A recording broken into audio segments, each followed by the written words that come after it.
በቅንጡ ሆቴል የእብነበረድ ወለል ላይ የፈሰሰ የቆሻሻ ውሃ የአንዲት ምስኪን የጽዳት ሰራተኛን ህይወት ለዘላለም ይለውጣል ብሎ ማን ይገምታል? ዓለም ሁሉ ቦታሽን ወቂ እያለ ሲያጣጥላት ያ በሳሎን መሃል የቆመው ኃያል ሼክ ሚሊዮነሮችን ችላ ብሎ ወደ እሷ ሲጠጋ የሁሉንም ሳቅ በድንጋጤ ያቀዘቀዘው። ለመሆኑ ይህ ታላቅ ሰው ዘይድ የቤተሰቡን ስም ለመጠበቅ ሲል በገንዘብ የታወረ ጥምረት ውስጥ ይገባል ወይስ በውርደት ጥግ የቆመችውን ማያን መርጦ ዓለምን ይጋፈጣል? በምቀኝነት የታወረችው ቢያንካና ስግብግቡ ሪካርዶ ታሪኩን ሊሸጡ ሲያሴሩ እውነቱ ከማን አፍ ቀድሞ ይወጣ ይሆን? ይህ ታሪክ በውርደት ውስጥ የቆመ ክብር እንዴት ዓለምን ዝም እንደሚያሰኝ የሚያሳይ ታሪክ ነው። እስከ መጨረሻው ተከታተሉት። ሰላም ውድ ቤተሰቦቻችን እንደምን አላችሁ? ታሪኩን ከመጀመራችን በፊት እስኪ ከየት ሆናችሁ ይህን አስደናቂ ታሪክ እየተከታተላችሁት እንደሆነ ኮሜንት ላይ ጻፉልን። የሁላችሁንም መስማት እንፈልጋለን። ያላችሁበትን ሀገር፣ ዓለም፣ የከተማችሁን ስም ንገሩን። እንደዚሁም ደግሞ አሁን እናንተ ይህንን ታሪክ እያዳመጣችሁ ባለበት ሰዓት በእናንተ ሀገር ሰዓት አቆጣጠር ስንት ሰዓት እንደሆነም ንገሩን። ውድ ቤተሰቦቻችን ሁልጊዜም ለምትሰጡን ሐሳብ፣ አስተያየት፣ ለምታበረታቱን ሁሉ ከልብ እናመሰግናለን። አንዲት የደግነት ተግባር የሰውን ህይወት ትቀይራለች ብላችሁ የምታምኑ ከሆነ ላይክ አድርጋችሁ ጀምሩት። ምክንያቱም የእናንተ አንድ ላይክ ለቻናላችን እድገት ትልቅ ዋጋ አለው። እንደዚህ አይነት ድንቅ ታሪኮችን መስማት የምትወዱ ከሆነ ደግሞ ሰብስክራይብ በማድረግ ቤተሰባችንን ተቀላቀሉ። በየቀኑ የምንለቃቸው ቆንጆ ታሪኮች እንዳያመልጧችሁ የደውል ምልክቱን ተጫኑ። አሁን በቀጥታ ወደ ዛሬው አስደናቂ ታሪካችን እንመለስ። በሁሉም ፊት ሳቁባት። ቦታዋን የማታውቅ የጽዳት ሰራተኛ ብለው ጠሯት። ነገር ግን በሳሎን ውስጥ ያለው እጅግ ተደማጭነቱ ከፍተኛ የሆነው ሼክ ሁሉንም ሚሊዮነር ሴቶች ችላ ብሎ በፊቷ ሲቆም ሳቁ ጠፋ። ከዚያ በኋላ የመጣው ዝምታ የሚያም ነበር። የቆሸሸው የውሃ ባልዲ በሳሎኑ መካከል ተደፋ። ጥቁሩ ውሃ በሁሉም ፊት በነጩ እብነበረድ ወለል ላይ ተዘረጋ። ድምፁ በግራንድ ሆቴል ፓርቲናሪ የክሪስታል ቻሌንጀሮች መካከል አስተጋባ እና ሁሉንም አይኖች ወደ አንድ አቅጣጫ አዞረ። የጋላ ልብስ የለበሱ 30-40 ሰዎች ያደርጉት የነበረውን አቆሙ። ያዩትም ሰማያዊ ዩኒፎርም የለበሰች ወጣት ሴት በጉልበቷ ተንበርክካ ሊጠገን የማይችለውን ብልሽት በእጆቿ ለመያዝ ስትሞክር ነበር። ቢያንካ ካስትሮ አፏን ለመክፈት የመጀመሪያዋ ነበረች እና ቀስ ብላ አልተናገረችም። ሰዎች ይህንን ተመልከቱ፣ ይህች ልጅ ወለል ለመጥረግ እንኳን አትሆንም። በዙሪያው ያሉ 4 ሴቶች ሁሉም ረጅም ቀሚስ የለበሱ፣ በአንገታቸው ላይ ጌጣጌጥ፣ በፀጉራቸው ላይ ደግሞ ቲያራ ያደረጉ ፈቃድ እንዳገኙ ሁሉ ሳቁ። አንደኛዋ አፏን በፍርሃት እንደመሸፈን አደረገች፣ ሌላኛዋ ግን አልመለሰችም። ማያ ፊቷን አላነሳችም። እዚያው ተንበርክካ በረጠቡ ጣቶቿ ካፕሮኗ ኪስ ጨርቅ አወጣች። ልቧ በኃይል ይመታ ነበር፣ ነገር ግን አይኖቿ ደረቅ ነበሩ። በሚስቁብሽ ሰዎች ፊት ማልቀስ አስቀድሞ ለሚተኮሱብሽ ሰው ጥይት መስጠት እንደሆነ ቀድማ ተምራለች። ኢዛቤላ ሲልቫ 2 እርምጃ ወደፊት ሄደች። ቀጭን ተረከዝ ጫማዋ በረጠበው ወለል ላይ ድምጽ እያሰማና ማያን በአራዊት መጠበቂያ ውስጥ እንዳለ እንግዳ እንስሳ ለማየት ጎንበስ አለች። ቆይ ግን ይህ ሆቴል ሰራተኛ ከመቅጠሩ በፊት ቃለ መጠይቅ አያደርግም እንዴ? ምክንያቱም እኔ ኢዛቤላ። ቢያንካ እያንዳንዱን ቃል በሚመጥን ፈገግታ አቋረጠቻት። እባክሽን ፍትሃዊ ሁኚ። ይህቺ ምስኪን ልጅ እኮ የምትችለውን እያደረገች ነው። ችግሩ የሷ ምርጥ የሚባለው ይሄው መሆኑ ነው። መላው ሳሎን ሰማ እና መላው ሳሎን አንድ ወገንን መረጠ። ማንም ሊረዳ አልተንቀሳቀሰም። አስተናጋጆቹ አይኖቻቸውን አዞሩ። በሩ አጠገብ ያለ አንድ የጥበቃ ሰራተኛ የጆሮ ማዳመጫውን አስተካክሎ ትዕዛዝ እየተቀበለ እንደሆነ መሰለ። ስራ አስኪያጁ አቶ ሳንቶስ በኮሪደሩ ጥግ ላይ ታየ። ትዕይንቱን ከሩቅ ተመለከተ እና የሆነ ነገር ከማድረግ ይልቅ ወደ ኋላ ተመልሶ ወደ መቀበያ ክፍሉ ሄደ። ችግሩ የሱ አልነበረም፣ የሷ ነበር። ማያ ወለሉን ማድረግ ጨረሰች። ጨርቁን በባሊ ውስጥ ጨመቀች። መጥረጊያውንና የጽዳት ዕቃዎቹን ሰብስባ በቀስታ ተነሳች። የትኛቸውንም አላየችም፣ አልመለሰችም፣ እርምጃዋንም አላፋጠነችም። ልክ በጧቱ 5 ሰዓት እንደገባችሁ ሁሉ በቀጥታ መስመር ወደ አገልግሎት ኮሪደሩ ተጓዘች። ጀርባዋ ቀጥ ያለ፣ አገጯ ቦታው ላይ የሆነ፣ እጆቿ ስራ ላይ ናቸው። እናም ቢያንካ መታገስ ያልቻለችው ይህንኑ ዝምታ ነበር። ሄ አንቺ ሴት ብላ ተጣራች። ሁሉም ሰው ሊሰማው በሚችለው ድምጽ ማያ ቆመች። አልዞረችም፣ ዝም ብላ ቆመች። ይህንን ውጥንቅጥ አጽድተሽ ስጨርሺ የሁለተኛውን ፎቅ መጸዳጃ ቤት ማስተካከል ትችያለሽ። በጣም አጸያፊ ሽታ አለው። ከአንቺ አይነት አገልግሎት ጋር የበለጠ የሚስማማ ይመስለኛል። በቢያንካ አጠገብ ያሉ ሁለት ሴቶች በሻምፓኝ ብርጭቆቻቸው በስተጀርባ ሳቁ። ከበስተጀርባ ግራጫ ልብስ የለበሰ አንድ ሰው ባለመስማማት ራሱን ነቀነቀ። ግን ቢሆንም ዝም አለ። ማንም እዚህ ምንም አይናገርም። ማያ አስቀድማ ይህን ታውቃለች። በዝምታ የሚቃወሙ እና በከፍተኛ ድምጽ የሚያዋርዱ በመጨረሻም ተመሳሳይ ነገር ነው የሚያደርጉት። ግለሰቡን መሬት ላይ ጥለውት ይሄዳሉ። እሷም መጓዟን ቀጠለች። የአገልግሎት ኮሪደሩን በር በትከሻዋ ገፍታ ገባችና ጠፋች። ከበሩ ማዶ ጀርባዋን በቀዝቃዛ ግድግዳ ላይ አስደግፋ አይኖቿን ጨፈነች። እጆቿ ይንቀጠቀጡ ነበር። በፍርሃት ሳይሆን በውስጧ ብዙ ነገር ስለተለወጠ ነው። ምክንያቱም ማያ ስቲቭስ የሚሰማትን ነገር ማንም በ14 ዓመቱ ሊማረው በማይገባው ትክክለኛነት መዋጥን ተምራለች። ነገር ግን የተማረችው በእናቷ ቀብር ቀን ወይዘሮ ሉሲያ በመቃብሩ ቦታ ተመልክታት አሁን ችግር ላለመፍጠር መሄድ አለብሽ ባለቻት ጊዜ ነበር። ከዚያ ቀን ጀምሮ ማያ ሁሉንም ነገር ሁልጊዜም ትውጣለች። በጥልቀት ተነፈሰች፣ አይኖቿን ከፈተች፣ ወደ ስራዋ ተመለሰች። የግራንድ ሆቴል ፓርቲናሪ ሳሎን ሆቴሉ እስካሁን ለተቀበለው ትልቁ ዝግጅት ለዓለም አቀፍ የጋብቻ ጥምረት እየተዘጋጀ ነበር። ከመካከለኛው ምስራቅ እጅግ ተደማጭነት ካላቸው ቤተሰቦች አንዱ የሆነው አልማክቱም ቤተሰብ ለወራሹ ዘይድ አልማክቱም የባንክ ቤቶች፣ የርስት ባለቤቶችና የህንጻ ተቋራጮች ልጆች የሆኑ የነገ ሚስት እጩዎችን ለማስተዋወቅ ብራዚልን መርጦ ነበር። እያንዳንዳቸው ውበትን ብቻ ሳይሆን ስልጣንን፣ ትስስርና ገንዘብን ይወክላሉ። የማስተዋወቂያው ወራት በነጋታው ምሽት ነበር። ነገር ግን እጩዎች ቀድመው ደርሰው ሆቴሉን ልክ እንደ ቤታቸው ጓሮ ተቆጣጥረውት ነበር። ማያ ይህን ሁሉ ታውቅ ነበር፣ ምክንያቱም ይህንን አለማወቅ የሚቻል አልነበረም። ባለፉት 3 ቀናት ውስጥ እያንዳንዱ ሰራተኛ የታተመ የደንብ ልብስ ደርሶት ነበር። በዋናው ክንፍ ውስጥ ያሉትን እንግዶች አይን ማየት የተከለከለ ነው። ማንኛውም የአልማክቱም ቤተሰብ አባል ጋር መነጋገር የተከለከለ ነው። ከምሽቱ 6 ሰዓት እስከ 11 ሰዓት በኮሪደሮች ውስጥ መመላለስ የተከለከለ ነው። እሷ ለማንም የማትታይ ነበረች እና ሆቴሉ እንደዛው እንድትቀጥል ይፈልግ ነበር። በዚያ ከሰዓት በኋላ ማያ ለተጨማሪ ስራ ተመደበች። ወደ አትክልት ስፍራው የሚወስደውን የዋናውን ሳሎን በረንዳ የመስታወት በሮች እንድታጸዳ። ቦታው ለእራት እየተዘጋጀ ነበር። ነጭ ጽጌረዳ አበቦች በወርቃማ የብር ቅስቶች ላይ እየተገጣጠሙ ነበር። የጌጣጌጥ ቡድኑ አየሩ እንኳን ፈቃድ መጠየቅ እንዳለበት ሁሉ በዝምታ ይሰራ ነበር። እሷ በጓሮ በር በኩል በባልዲ በመጥረጊያና በሚረጭ ፈሳሽ ገባች። በፕሮቶኮሉ መሰረት አንገቷን ዝቅ አደረገች። መስታወቱን ማጽዳት ጀመረች። ጨርቁን በቀስታ በማንቀሳቀስ የሚቻለውን ያህል አነስተኛ ድምጽ ለመፍጠር ሞከረች። ያኔ ነበር የተለየ የእግር ኮቴ ድምጽ የሰማችው። ቀጭን ተረከዝ አልነበረም፣ የአስተናጋጅ ጫማዎችም አልነበሩም። ከማንኛውም ቃል በፊት መገኘትን የሚያሳዩ ጠንካራ እና ክብደት ያላቸው እርምጃዎች ነበሩ። ዘይድ አልማክቱም ማንም ባልጠበቀው በር በኩል ወደ ሳሎን ገባ። በሁለት ሰዎች ታጅቦ ነበር። አንደኛው በእድሜ ትልቅ፣ ሽበት ጺም ያለውና ጠንካራ እይታ ያለው፣ ሌላኛው ደግሞ ወጣት ነው። ዘይድ በስልክ በቀስታ እያወራ ጥቁር ልብስ ለብሶና በራሱ ላይ ነጭ የአረብ ጨርቅ አድርጎ ነበር። አልቸኮለም፣ ነገር ግን ግልጽ በሆነ አቅጣጫ ይራመድ ነበር። ከማንም በፊት ሳሎኑን ማየት ፈልጎ ነበር። ማያ ደነገጠች። ፕሮቶኮሉ ግልጽ ነበር። እሷ እዚያ መገኘት አልነበረባትም፣ ወይም ደግሞ ካለች ሳይታወቅባት ወዲያውኑ መውጣት ነበረባት። ቁሳቁሶቿን መሰብሰብ ጀመረች። እጆቿ ከሰውነቷ በበለጠ ፍጥነት ተንቀሳቀሱ። በግድግዳ ውስጥ ለመጥፋት እየሞከረች ሳለ የሚረጨው ፈሳሽ ከጣቶቿ አምልጦ እብነ በረዱ ላይ ወደቀ።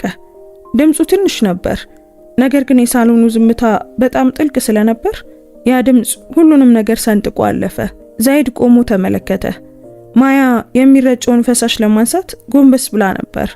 አንድ ሰው እያያት እንደሆነ ሲሰማት ፊቷን አነሳችና እዚያው ላፍታ መቆየት ባልነበረባቸው በእነዚያ ጥቂት ሰኮንዶች ውስጥ ምንም አይነት ፕሮቶኮል ያልገመተው ነገር ተከሰተ።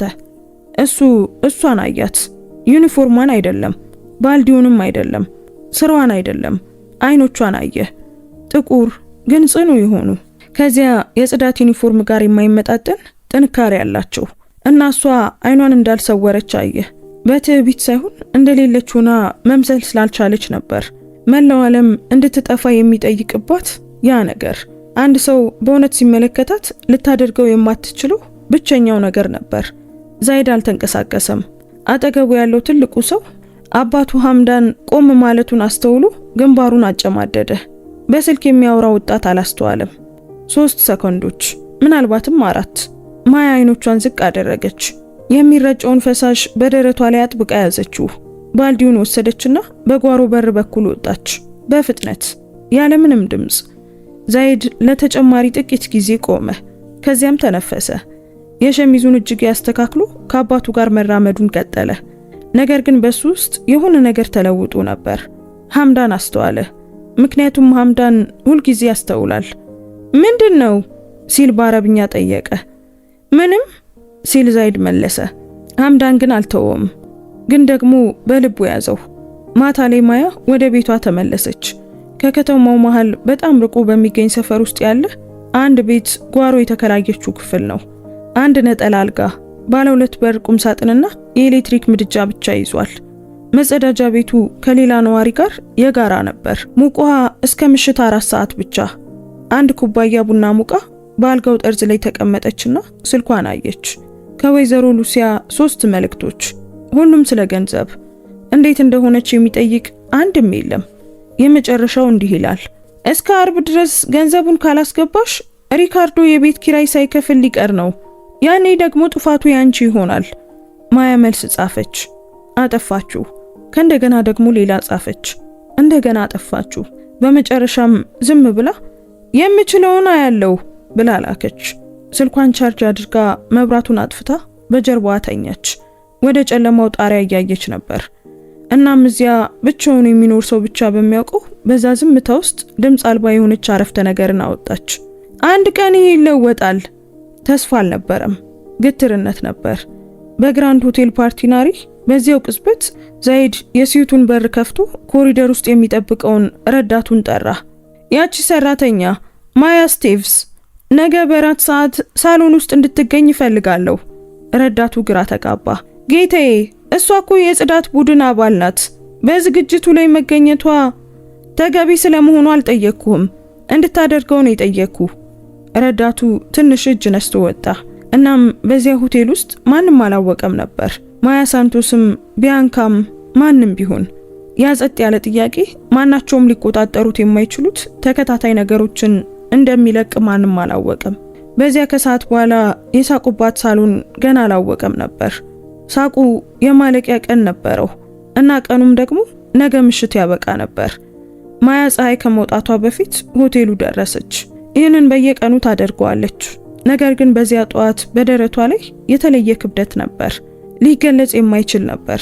ልክ አይምሯ ገና ያልተረዳውን ነገር አካሏ አስቀድሞ እንደሚያውቅ ያህል ነበር። በመግቢያው ላይ መታወቂያውን አሳልፋ ቦርሷን በልብስ መቀየሪያው ቁም ሳጥን ውስጥ አስቀመጠችና እያንዳንዱን የሰውነት ቅርጿን የሚያውቀውን ሰማያዊ ዩኒፎርም ለበሰች። በኮሪደር ውስጥ የጽዳት ተቆጣጣሪዋን ወይዘሮ ሄሌናን አገኘቻት። ልክ እንደ ጋሻ አቃፊ በክንዷ ስር የጥናት ሰሌዳን የያዘች የ60 ዓመት ሴት ናት። ማያ፣ ላነጋግርሽ እፈልጋለሁ። ድምፁ ጥሩ አልነበረም። ወይዘሮ ሄሌና ሙሉ ስም ስትጠራ ሁል ጊዜም ጥሩ አይደለም። አቶ ሳንቶስ ትላንት ማታ ደውለውልኝ ነበር። የፕሬዝዳንት ስዩቱ እንግዳ ሲዘዋወር አንቺ በዋናው ሳሎን ውስጥ ታይተሻል ተባለ። ማያ በሆዷ ላይ ጭንቀት ተሰማት። የበረንዳውን መስታወት እንዳጸዳ ተመድቤ ነበር ወይዘሮ ሄሌና። በፕሮግራሙ ላይ እንደነበር አውቃለሁ። ችግሩ ፕሮግራሙ በ3 ሰዓት ማለቅ ነበረበት። አንቺ ግን በ4 ሰዓት ከሩብ እዚያ ነበርሽ። ጌጡ ዘግይቶ ነበር። ያቆሸሹትን ለማጽዳት የግድ መጠበቅ ነበረብኝ።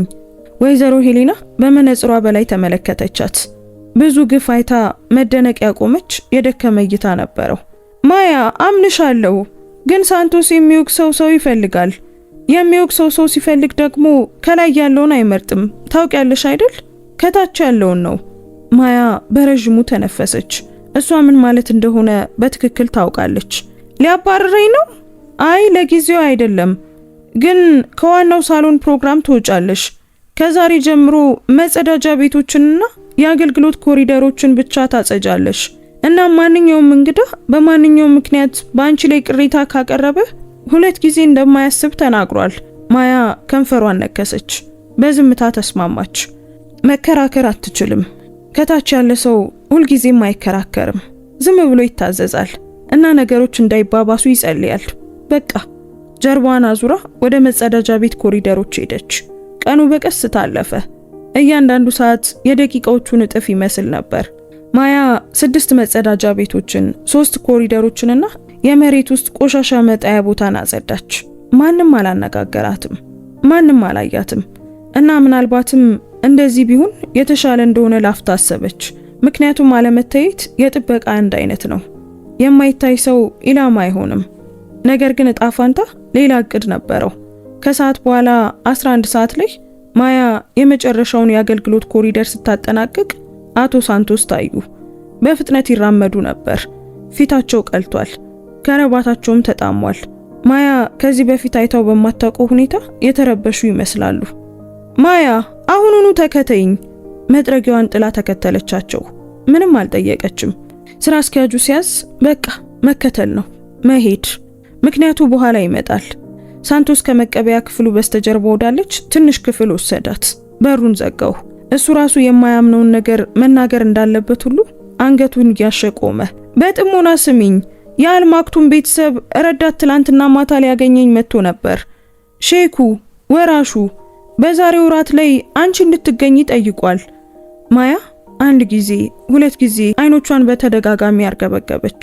መገኘት ማለት እንዴት? በሳሎን ውስጥ መገኘት፣ የእጮቹ የማስተዋወቂያ ራት በሚካሄድበት ጊዜ። ዝምታው ለሙሉ 5 ሰከንድ ያህል ቆየ።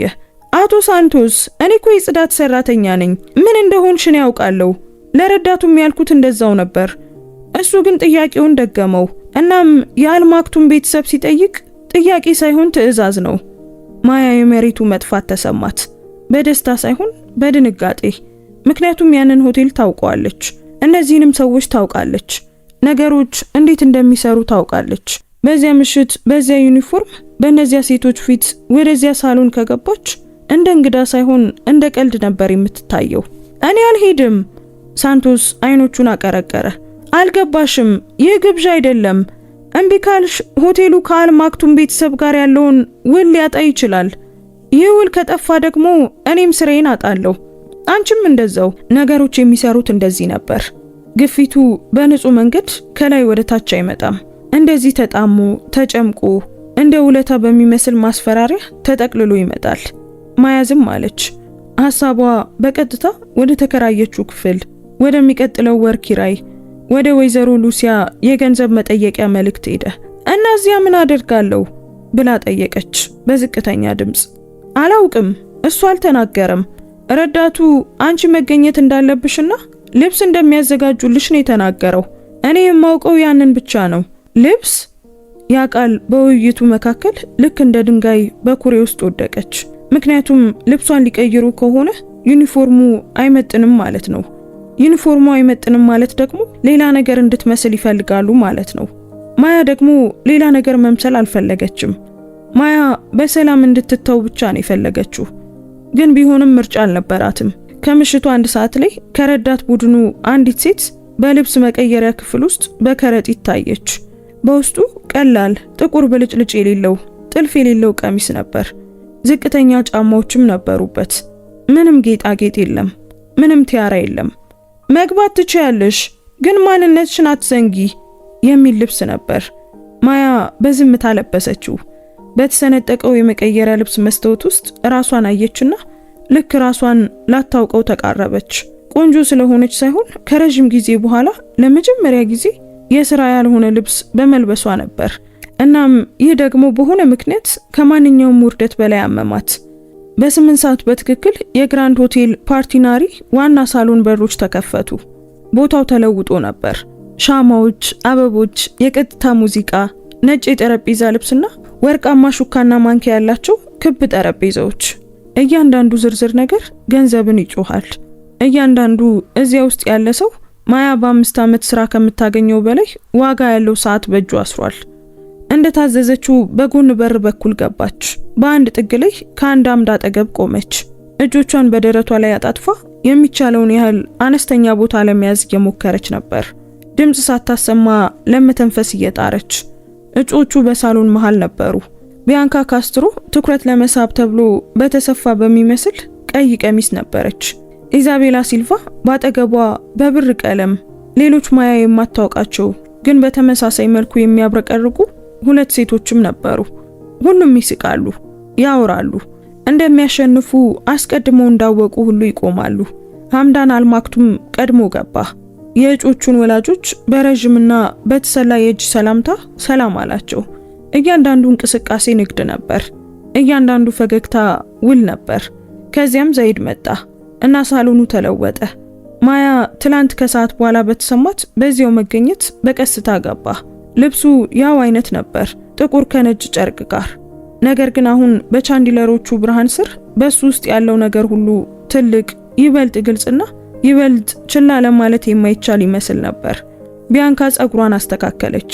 ኢዛቤል አቋሟን አቀናች። ሌሎች ሁለቱ ልክ እንደተለማመዱት በአንድ ጊዜ ፈገግ አሉ። ዛይድ ሐምዳን ሰላም ካለ በኋላ የእጮቹን ወላጆች ሰላም አለ። እጃቸውን በጠንካራ ሁኔታ ጨበጠ። ትክክለኛዎቹን ቃላት ተናገረ። የእያንዳንዱን ሰው አይን አየ። ሁሉም ነገር ፍጹም፣ ሁሉም ነገር በስክሪፕቱ መሰረት ነበር።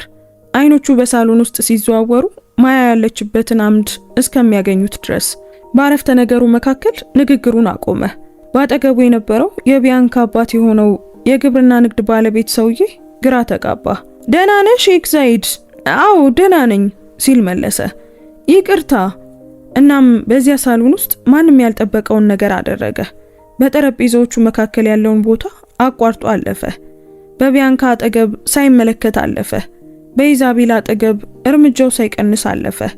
ሌሎቹን እጮች ልክ እንደ ጌጣጌጥ አካል ቆጥሮ አለፈ እና በማያ ፊት ቆመ። በዚያ ሳሎን ውስጥ የወደቀው ዝምታ በጣም ከባድ ከመሆኑ የተነሳ የሻማዎቹ ክር ሲቃጠል ይሰማ ነበር። ማያ አይኖቿን አነሳች እና እሱ ከአንድ እርምጃ ባነሰ ርቀት ላይ ነበር። ልክ ትላንት ከሰዓት በኋላ እንዳያት ሁሉ እያያት፣ እዚያ ያለ ሌላ ማንም ሰው ሊያየው የማይችለው ነገር እንደሚያይ ሁሉ። መጣሽ?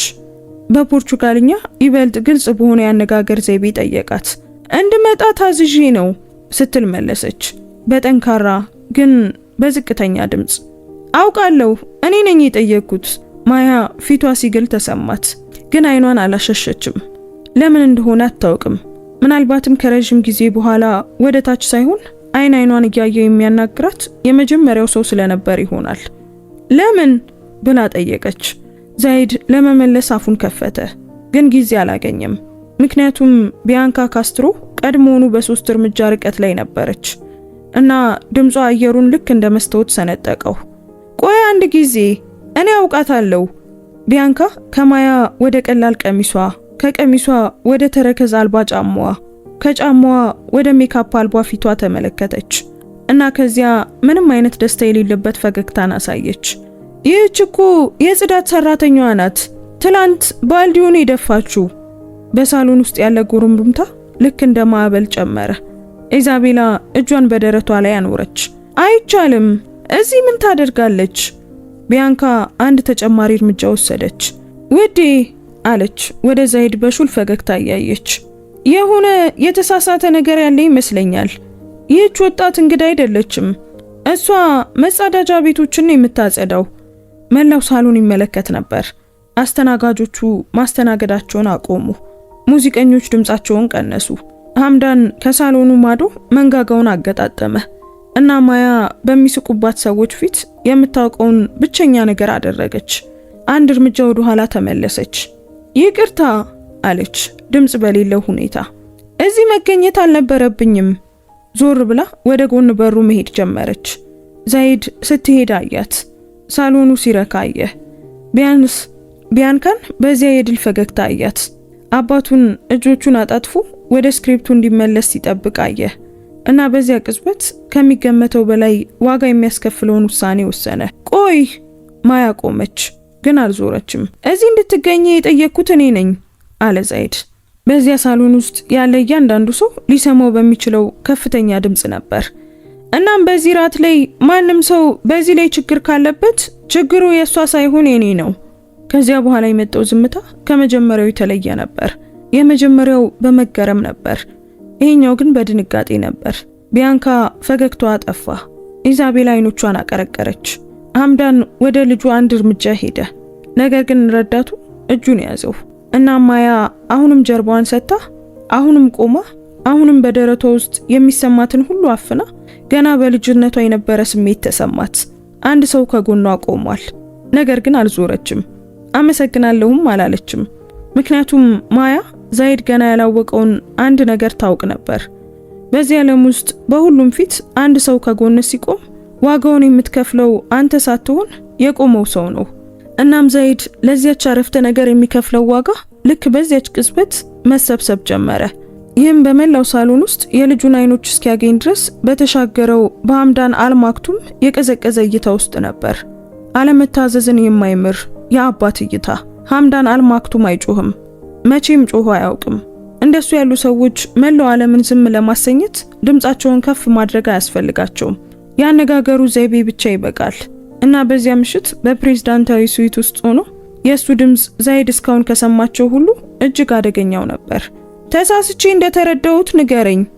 ዛይድ አሁንም የራት ልብሱን እንደለበሰ መስኮቱ አጠገብ ቆሞ ነበር። ከሳሎን ከወጣ ጀምሮ አልተቀመጠም። የሚመጣውን ያውቃል። በጠረጴዛዎቹ መካከል የአባቱን አይን ካየበት ቅጽበት ጀምሮ ያውቀዋል። አልተሳሳትክም አባዬ። ሐምዳን እጆቹን ከጀርባው አጣምሮ ወደ ጠረጴዛው ተጓዘ። ቆመ። ሙሉ ሰውነቱን ወደ ልጁ አዞረ። 4 ቤተሰቦች ወደዚህ መጥተዋል። 4ቱም ሴት ልጆቻቸውን አምጥተዋል። ጥያቄዎችን አምጥተዋል። ለመገንባት ወራት የፈጁ ጥምረቶችንም አምጥተዋል። አንተ ግን በሁሉም ፊት አንዲት የጽዳት ሰራተኛን ለመከላከል ስትል እያንዳንዷን ሴት ችላ አልክ። ማንንም ችላ አላልኩም። እዚህ የነበረችው እኔ ስለጠየቅኩ እንደሆነ ተናግሬያለሁ። እናም ልክ እንደሱ ነው የሚያሳስበኝ። በሁለቱ መካከል ያለው ዝምታ በጣም ስለታም ከመሆኑ የተነሳ ሳያቋርጥ ያዳምጥ ነበር። ሐምዳን ወደ ውስጥ ተጠጋ። እንደገና ሲናገር ድምፁ ዝቅተኛ ነበር፣ ልክ እንደ ሽንገላ። ነገር ግን እያንዳንዱ ቃል ይከብድ ነበር። ዛይድ፣ በህይወት ዘመንህ ሁሉ ነፃነትን ሰጥቼሃለሁ። በውጭ ሀገር እንድትማር፣ እንድትጓዝ፣ መንገድህን እንድትመርጥ ፈቅጄልሃለሁ። ነገር ግን ይህ ነፃነት ገደብ አለው። ገደቡም ደግሞ የቤተሰባችን ስም ነው። ለአንድ ምሽት ፍላጎት ብለ ይህንን ስም እንዳታቆሽሸው። አባዬ፣ ፍላጎት አይደለም። ታዲያ ምንድን ነው? ዛይድ አባቱን ተመለከተና በዚያ ውይይት ውስጥ ለመጀመሪያ ጊዜ ወዲያውኑ አልመለሰም። ምክንያቱም እውነታው እሱ ራሱ አልነበረውም። ማያን ሲመለከት የተሰማውን ሊገልጽ አልቻለም። በእርግጥ ፍቅር አልነበረም፣ ለዛ በጣም ገና ነው። ግን ሌላ ነገር ነበር። ልክ የሆነ ነገር ለመምሰል በሚሞክሩ ሰዎች በተሞላ ሳሎን መካከል እሷ ብቻ ነበረች ዝም ብላ ማንነቷን የምትሆነው። ጊዜ ስጠኝ አለ ዛይድ። ጊዜ ለምን? ለመረዳት። ሐምዳን አስቀድሞ የጠበቀውና ችላ ለማለት የወሰነውን መልስ እንደሰማ ሰው ራሱን በቀስታ ነቀነቀ። እስከ መዝጊያው ራት ድረስ 3 ቀን አለ። ከዚያ በኋላ ወይ ከእጮቹ መካከል ትመርጣለህ ወይም ደግሞ እኔ ላንተ መርጥልሃለሁ። መልስ ሳይጠብቅ ከሲውቱ ወጣ። በሩ በደረቅ ድምጽ ተዘጋና ድምጹ በባዶ ክፍል ውስጥ አስተጋባ። ዛይድ የተዘጋውን በር እያየ ቆመ። 3 ቀናት ብቻ ነው ያለው። በዚያው ምሽት 3 ፎቅ ዝቅ ብሎ አቶ ሳንቶስ ስልክ ደወሉ። ለአልማክቱም ቤተሰብ ረዳት አልነበረም። ማያ ፈጽሞ ላላየችውና ምናልባትም ለማታውቀው የሆቴሉ ባለቤት ነበር።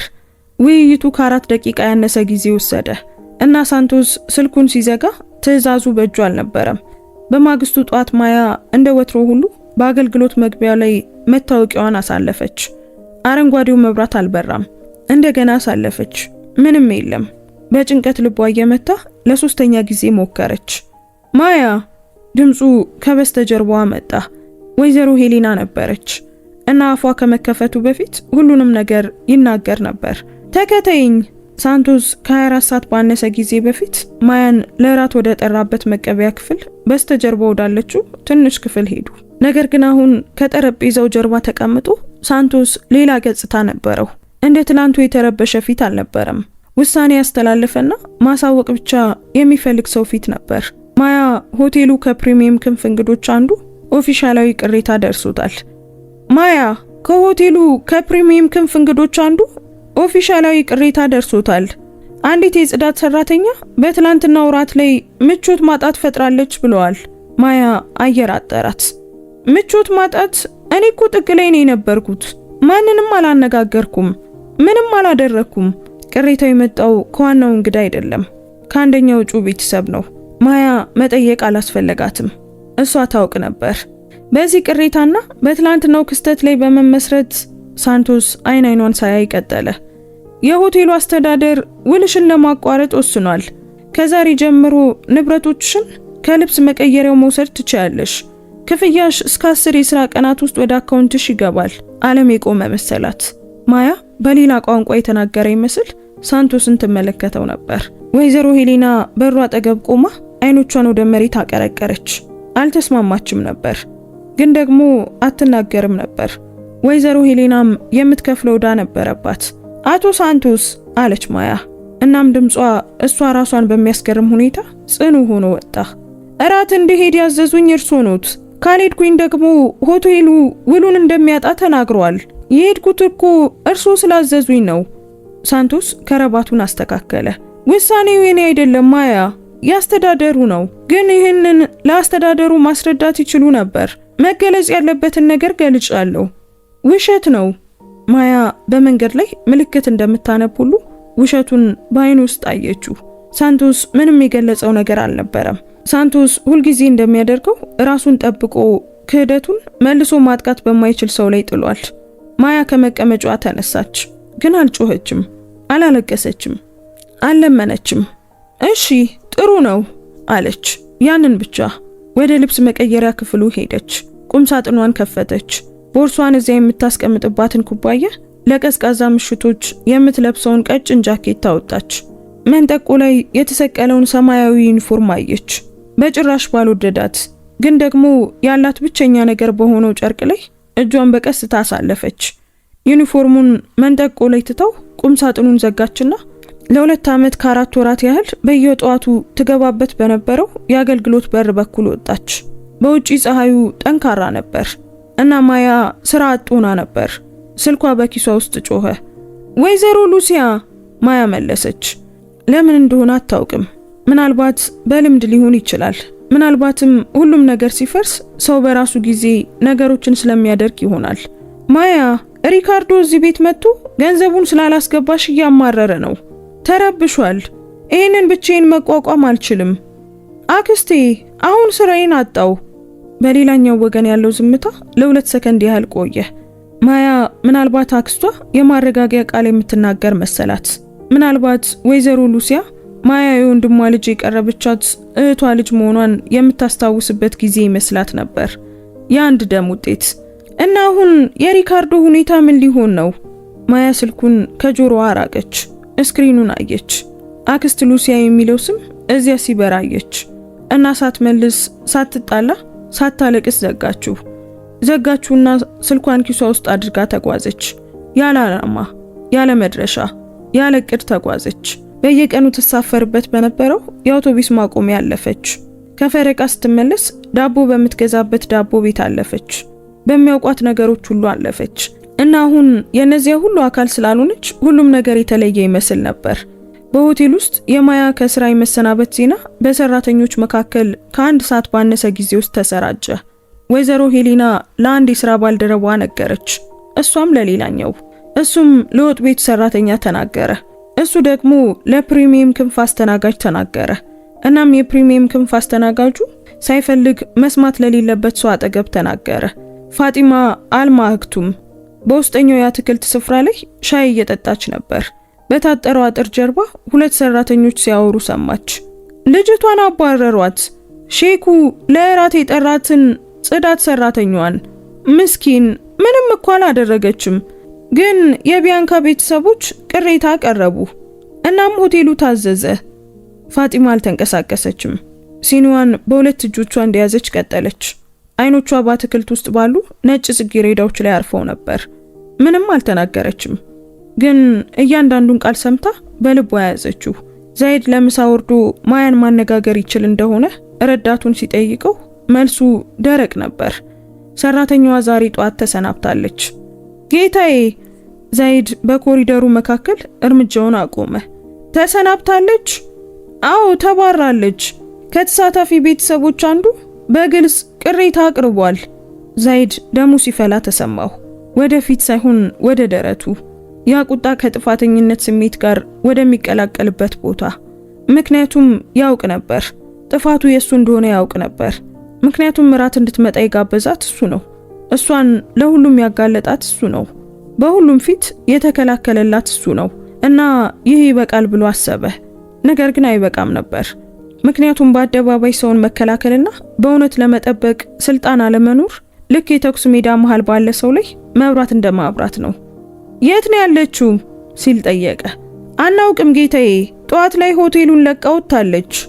ዘይድ ጀርባውን አዙሮ ወደ ሲዩቱ በደረጃዎች ተመለሰ።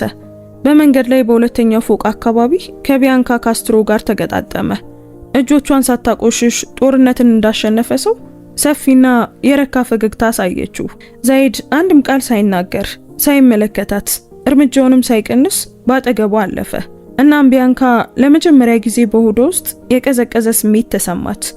ምክንያቱም ያ ዝምታ ግዴለሽነት ሳይሆን ውሳኔ ነበር።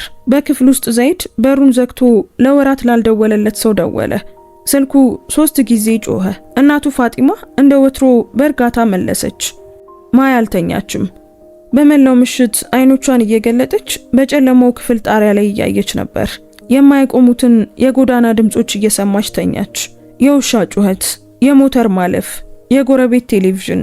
ሰውነቷ ደክሞ ነበር፣ ግን አይምሯ እንዲያርፍ አልፈቀደላትም። አይኖቿን በጨፈነች ቁጥር የሳንቶስ ፊት ስለ አየር ሁኔታ እንደሚያወራ ሁሉ አስተዳደሩ ውልሽን ለማቋረጥ ወስኗል ሲል ይታያት ነበር። 2 ዓመት ከ4 ወር ነበር ለዚያ ሆቴል የሰጠችው። ከፀሐይ መውጣት በፊት የምትነቃባቸው 2 አውቶቡሶችን የምትቀይርባቸውና በብርድ እጆች ለመስራት በተዘጋጀ ሰውነት የምትደርስባቸው ብዙ ጠዋቶች። እናም ይህ ሁሉ መስኮት በሌላት ትንሽ ክፍል ውስጥ በ4 ደቂቃ ውስጥ ተሰረዘ። የመጀመሪያው የቀን ብርሃን በመጋረጃው ቀዳዳ ሲገባ ማያ ተነሳች። ያለ ስኳር ጥቁር ቡና ጠጣች። ምክንያቱም ስኳሩ ከ3 ቀናት በፊት አልቆ ነበር እና ለመግዛት ክፍያዋን እየጠበቀች ነበር። ክፍያው አሁን ከመጣ 10 የሥራ ቀናትን ይፈጃል። አልጋው ጠርዝ ላይ ስልኳን በእጇ ይዛ ልታደርጋቸው ያልፈለገቻቸውን ስሌቶች ሰራች። የክፍል ኪራይ በ20 ቀናት ውስጥ ይደርሳል።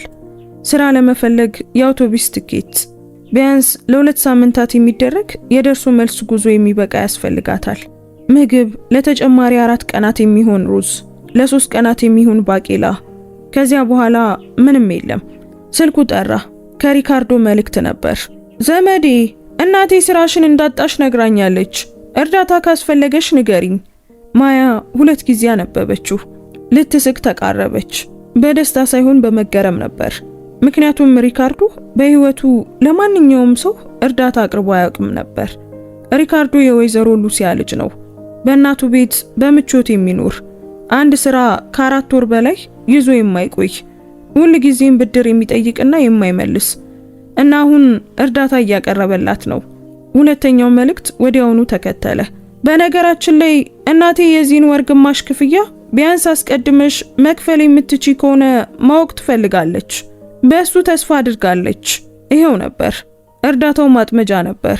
መንጠቁ ደግሞ እንደ ወትሮ ገንዘቡ ነው። ማያ ሳትመልስ ስልኩን አስቀመጠች። ተነሳችና ፊቷን ታጠበች። ጸጉሯን አስራ ወጣች። ወደ መሃል ከተማ በእግሯ ተጓዘች። ምክንያቱም የአውቶቡስ ገንዘብ ላለማጥፋት ነበር። የ40 ደቂቃ መንገድ፣ 3 ምግብ ቤቶች፣ 1 ልብስ ማጠቢያና 1 ትንሽ ሱቅ ገባች። በሁሉም ቦታ ተመሳሳይ ጥያቄ፣ ሰው ትፈልጋላችሁ? በሁሉም ቦታ ተመሳሳይ መልስ፣ ቁጥርሽን ተይልንና እንደውላለን። ግን ማንም አይደውልም። ማያ ታውቅ ነበር። ያቺ አረፍተ ነገር አይ ለማለት በትህትና የሚነግሩባት ዘዴ ናት። በአራተኛው ቦታ ግድግዳዎች የተላላጡና የተቃጠለ ዳቦ ሽታ ያለው ዳቦ ቤት ነበር። ባለቤቱ ከላይ እስከ ታች ተመልክቶ ጠየቃት። በምን ላይ ነው ልምድ ያለሽ? ጽዳት። በትልቅ ሆቴል ውስጥ 2 ዓመት ሰርቻለሁ። ታዲያ ለምን ወጣሽ? ማያ አፏን ከፈተች፣ ከዚያም ዘጋችው። ምክንያቱም እውነቱን እንደ እብደት ሳይቆጠር ለማስረዳት የማይቻል ነበር። ወጣው ምክንያቱም አንድ ሼክ በእራት ላይ ሊያየኝ ስለፈለገና የባለቤቱ እጮች ስለተቃወሙ ተባረርኩ። ይህንን ማን ያምናል? የሰራተኛ ቅነሳ ነው አለች። ባለቤቱ ራሱን አከከ። በወር አነስተኛ ደሞዝ ልከፍልሽ እችላለሁ። ከጧቱ 12 ሰዓት እስከ ቀኑ 8 ሰዓት። ጽዳት አስፈላጊ ሲሆን በቆጣሪው ላይ ማገልገልና ባለቤቴ መምጣት በማትችልበት ጊዜ ምሽት ላይ መዝጋት ማገዝ አለብሽ። በሆቴሉ ከምታገኘው ያነሰ ነበር፣ በጣም ያነሰ። ግን ደግሞ ያነሰ ከምንም ይሻላል። መች ልጀምር? ከፈለግሽ ነገ። ማያ እጁን ጨብጣ ከዳቦ ቤቱ ወጣች። ልክ እንደ ፎይታ ባይሆንም ቢያንስ ለጥቂት ሰዓታት ከደረቷ ላይ ክብደቱን የሚያነሳ ስሜት ነበረው። መጥፎ ጠባብ ስራ ቢሆንም ግን ስራ ነበራት። ወደ ቤት በምትመለስበት መንገድ ላይ በአንድ የጋዜጣ መሸጫ በኩል አለፈች እና በአንድ ወሬ መጽሔቱ ሽፋን ላይ የመካከለኛው ምስራቅ ንጉሳዊ ቤተሰብ ብራዚላዊት ሙሽራን መረጠ የሚል ርዕስ የግራንድ ሆቴል ፓርቲናሪ ፎቶን አየች። እጩዎቹን ይመልከቱ። ከታች 4 ትናንሽ ፎቶዎች፣ ቢያንካ፣ ኢዛቤላና ማያ የማታውቃቸው ሌሎች 2 ሴቶች። ሁሉም ፈገግ ይላሉ፣ ሁሉም ያበራሉ። ማያ ለ3 ሰከንድ ተመለከተች፣ ፊቷን አዞረችና መጓዟን ቀጠለች። ያ የሷ ህይወት አልነበረም፣ መቼም አልነበረም። በሆቴል ውስጥ ግን ሁኔታው ሌላ ነበር። ዛይድ ቡናንና ምሳን ከቤተሰቡ ተወካዮች ጋር የነበሩ 2 ስብሰባዎችን ውድቅ በማድረግ መላውን ጠዋት በክፍሉ አሳልፎ ነበር። ሐምዳን ረዳቱን 3 ጊዜ በሩን እንዲያንኳኳ ላከው። በ3ኛው ላይ ዛይድ ከፈተ። ለአባቴ ዝግጁ ስሆን እንደምወርድ ንገረው። ጌታዬ፣ የመዝጊያው እራት ነገ ምሽት ነው። አባት ሰምቻለሁ እና ዝግጁ ስሆን እወርዳለሁ። በሩ ተዘጋ። ዛይድ አልጋው ጠርዝ ላይ ተመልሶ ተቀመጠ። ስልኩ በፍለጋ ገጽ ላይ ተከፍቶ ነበር። ረዳቱ የማያን ሙሉ ስም ጠይቆታል። በሆቴሉ መዝገብ ላይ ያለውን አድራሻም ወስዷል። የስልክ ቁጥሯንም ጠይቋል። ረዳቱ ሁሉንም ነገር አመጣለት። ግን አብሮ ማስጠንቀቂያም ይዞ ነበር። ጌታዬ፣ በሙሉ ክብር፣ በዚህ ቅጽበት ከዚች ሰራተኛ ጋር የሚደረግ ማንኛውም ግንኙነት እዚህ ባሉት ቤተሰቦች ዘንድ እንደ ትንኮሳ ሊቆጠር ይችላል። አባትህ አሁን በመጨረሻው ገደብ ላይ ነው። ዛይድ ያውቅ ነበር። ወደዚህ አቅጣጫ የሚያደርገው እያንዳንዱ እርምጃ አባቱ የገነባውን ሁሉ ጥምረቶችን፣ ወጎችን፣ የአልማክቱም ስምን የሚቃወም እርምጃ መሆኑን ያውቅ ነበር። እናም ደግሞ ማያ ይህን ሁሉ እንዳልጠየቀች ያውቅ ነበር። እራት እንድትጠራ አልጠየቀችም። እሷ እንድትታይ አልጠየቀችም። እንድትጠበቅም አልጠየቀችም። ምንም አልጠየቀችም። ቢሆንም ግን ሁሉንም አጣች። እናም ካይምሮ የማይወጣው ይህ ነበር። ባልጠየቀችው ነገር ተባራለች። በምሳ ሰዓት ፋጢማ የልጇን ክፍል በር አንኳኳች። ረዳቱን አላከችም። እሷ ራሷ መጣች። ዛይድ በመጀመሪያው ማንኳኳት ከፈተ። ልግባ? ቦታ ለቀቀላት። ፋጢማ ድምጽ ሳታሰማ አካባቢውን በሚሞላው በዚያ አኳኋን በቀስታ ገባች። መስኮቷ አጠገብ ባለው ወንበር ላይ ተቀመጠች። ለአንድ ደቂቃ ለሚጠጋ ጊዜ ምንም አልተናገረችም። መገኘቷ ብቻ እኔ ካንተ ጎን ነኝ፣ ግን መረዳት አለብኝ ለማለት የሚያበቃ ይመስል ዝም ብላ ተቀመጠች። ከዛም ንገረኝ አለች በአረብኛ። አንቺ አስቀድመሽ ታውቂያለሽ። ሌሎች የሚሉትን አውቃለሁ፣ ካንተ መስማት ግን እፈልጋለሁ። ዛይድ ግድግዳውን ተደግፎ እጆቹን አጣመረ። እሷን ተመለከትኩና እውነተኛ ሰው አየሁ እማዬ። የሆነን ነገር ለመምሰል በሚሞክሩ ሰዎች በተሞላ ሳሎን መካከል እሷ ብቻ ነበረች ማንንም ለማስመሰል የማትሞክረው። እናም በፊቴ ሲያዋርዷት ዝም ማለት አልቻልኩም። በእርግጥ ስትራቴጂ አልነበረም፣ ፍላጎትም አልነበረም። ብቻ እኔ ዝም ማለት አልቻልኩም። ያ ብቻ ነው። ፋጢማ ሰማች፣ አላቋረጠችም፣ አልፈረደችም። እና አሁን ምን ማድረግ ትፈልጋለህ ብላ ጠየቀችው። እሷን ማግኘት እፈልጋለሁ፣ ይቅርታ መጠየቅ፣ ምክንያቱም ለዚህ ሁሉ ምክንያት የሆንኩት እኔ ነኝ። ፋጢማ ለተጨማሪ ጊዜ ዝም አለች። ከዚያም በጽኑ ግን ሻካራ ባልሆነ ድምጽ ተናገረች። ዛይድ፣ አባትህ ገደብ ሰጥቷል። ነገ ምሽት የመዝጊያው እራት ነው። ካልመረጥክ እሱ ይመርጥልሃል። እና ደግሞ አባትህ የገባውን ቃል እንደሚፈጽም ታውቃለህ አይደል? አውቃለሁ። ታዲያ አንድ ነገር መረዳት አለብህ።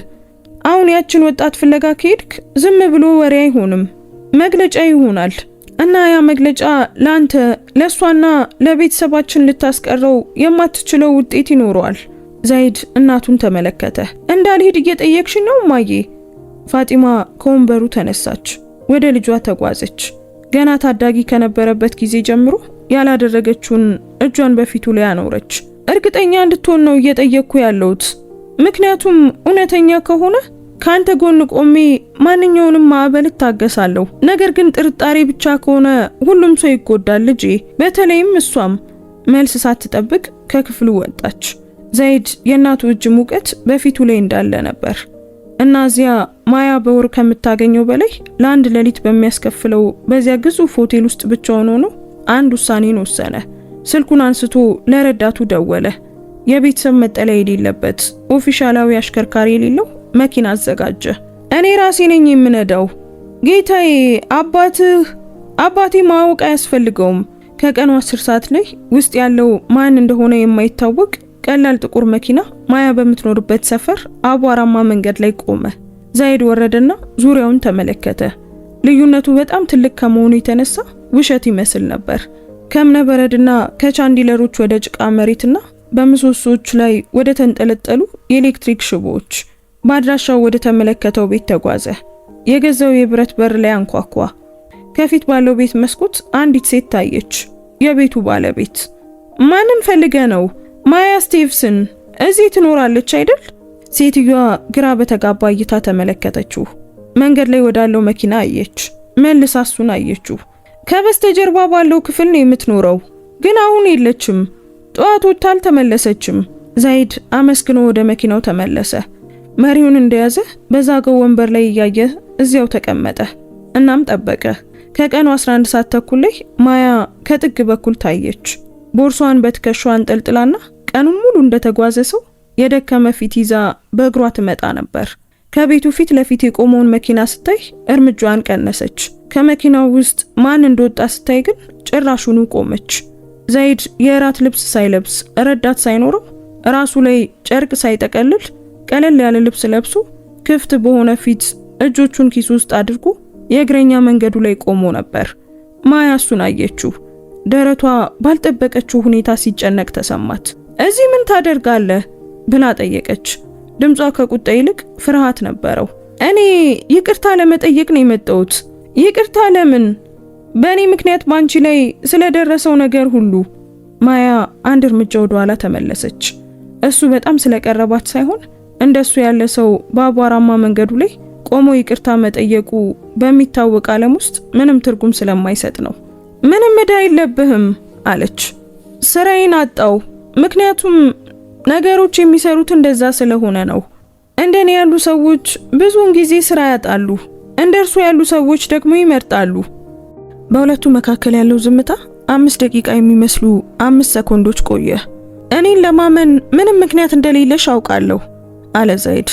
ብቻ እንድታውቂ የሚፈልገው የሆነው ነገር ፍትሃዊ እንዳልነበረና እንደዛም እንደነበረ ሆኜ እንደማላስመስል ነው። ማያ በአይኖቹ ውስጥ ውሸትን ፈለገች፣ ግን አላገኘችም። ቢሆንም ግን ያ በቂ አልነበረም። ሂድ አለችው በጽናት። አንድ ሰው እዚህ ካየ የተረፈችኝን ጥቂቷን አጣለሁ። ዘይድ ራሱን ነቅንቆ ምንም ቃል ሳይገባ ሄደ። ማያ የእግረኛ መንገዱ ላይ ቀረች።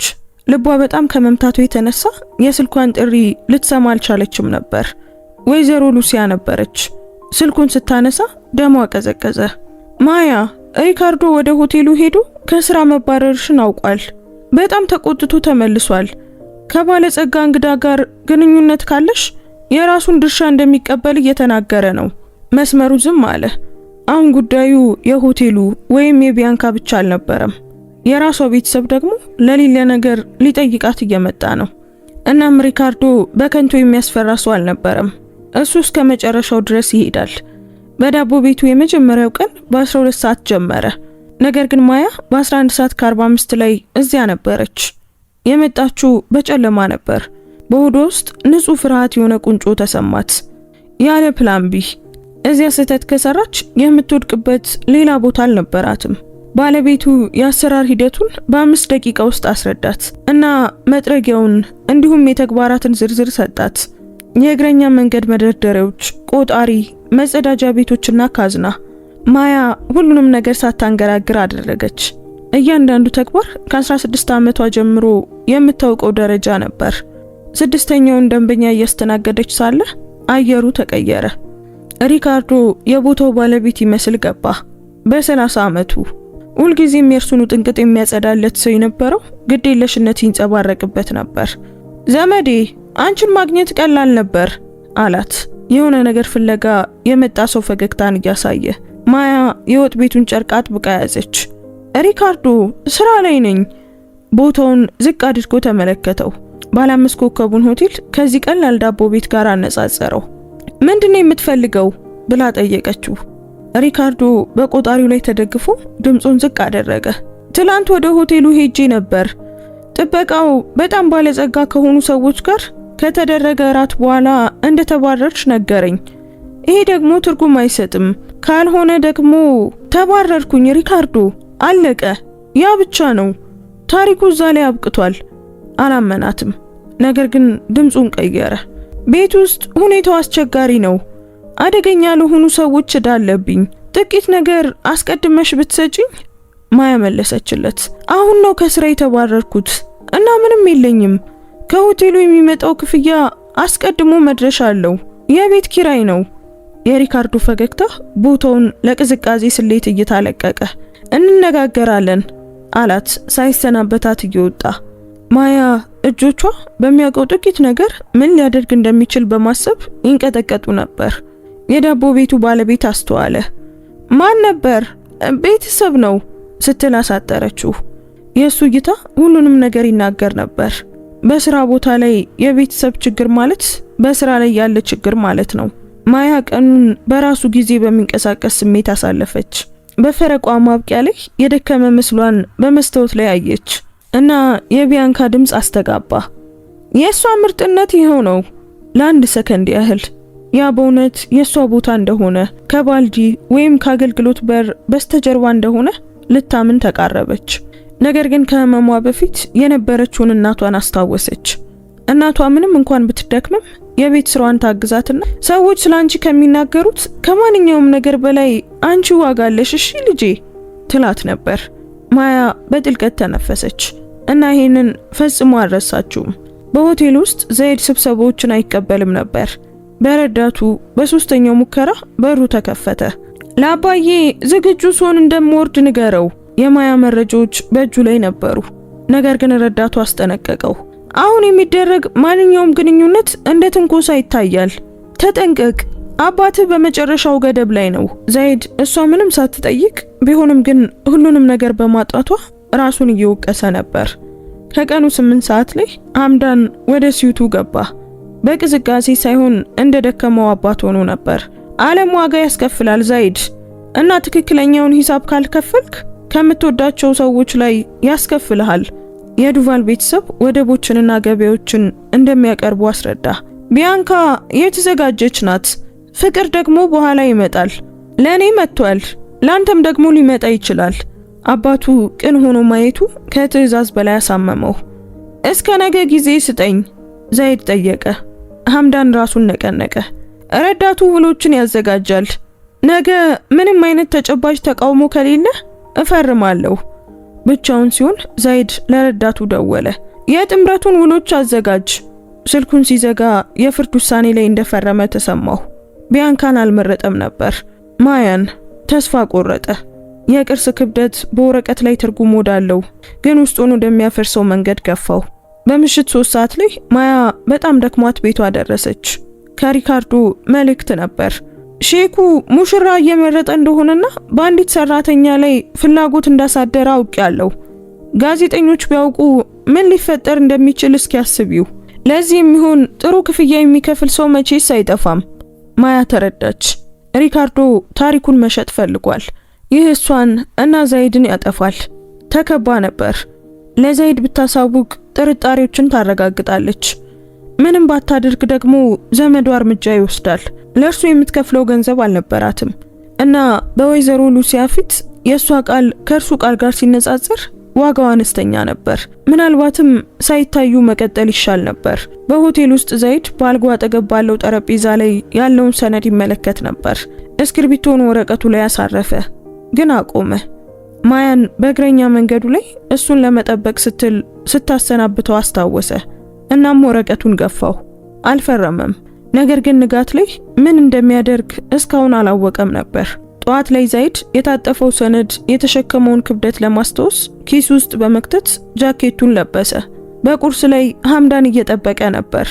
ዝምታው ሊጎዳ የተቃረበ ሰው ዝምታ ነበር። እራቱ ዛሬ ነው እና ሁሉም ነገር ይፈታል አለ አባቱ። ዛይድ የተለየ ውሳኔ ወሰነ። ለእናቱ ደወለ። እርዳታ እፈልጋለሁ።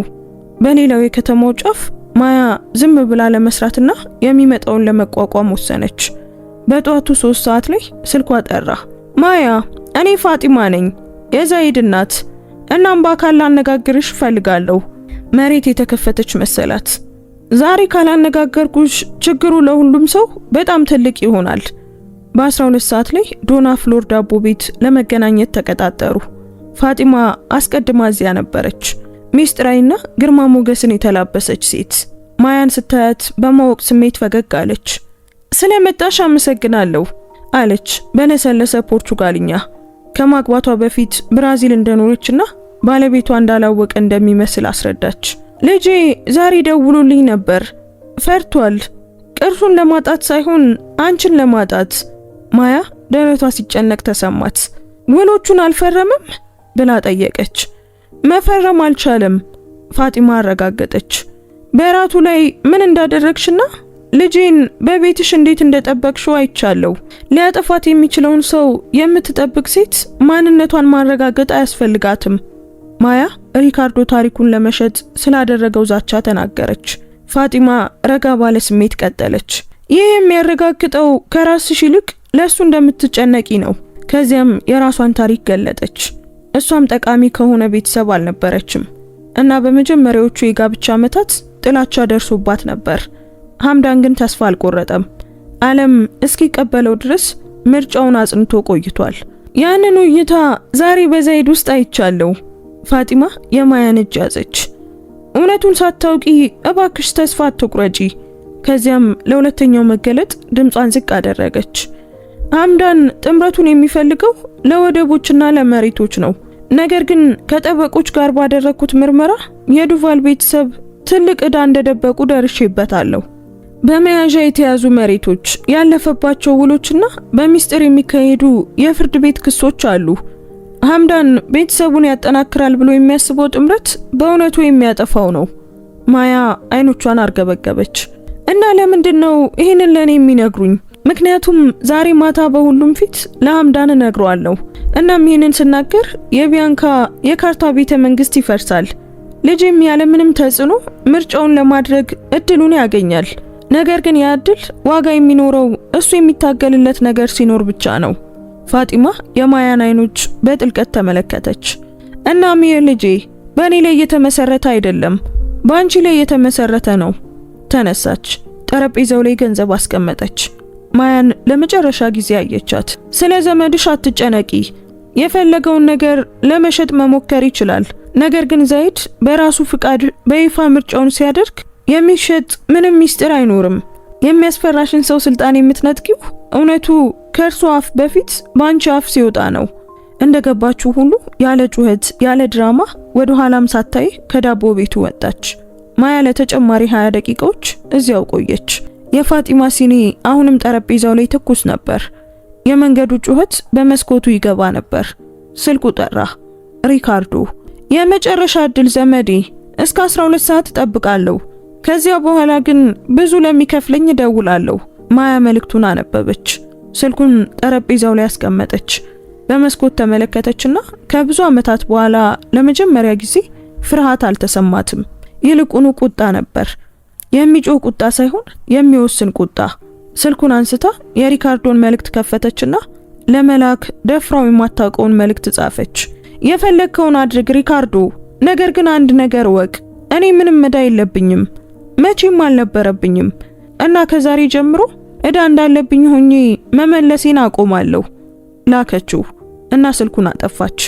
ልቧ በተለየ ሁኔታ በኃይል እየመታ ከወንበሩ ተነሳች። ጠንካራ ምት ነበር። ምክንያቱም ማያ ከ14 ዓመቷ ጀምሮ ያላደረገችውን ነገር አድርጋለች። ራሷን መርጣለች። አሁን በግራንድ ሆቴል ፓርቲናሪ ለሚደረገው የመዝጊያ እራት ከ6 ሰዓት ያነሰ ጊዜ ቀርቷል።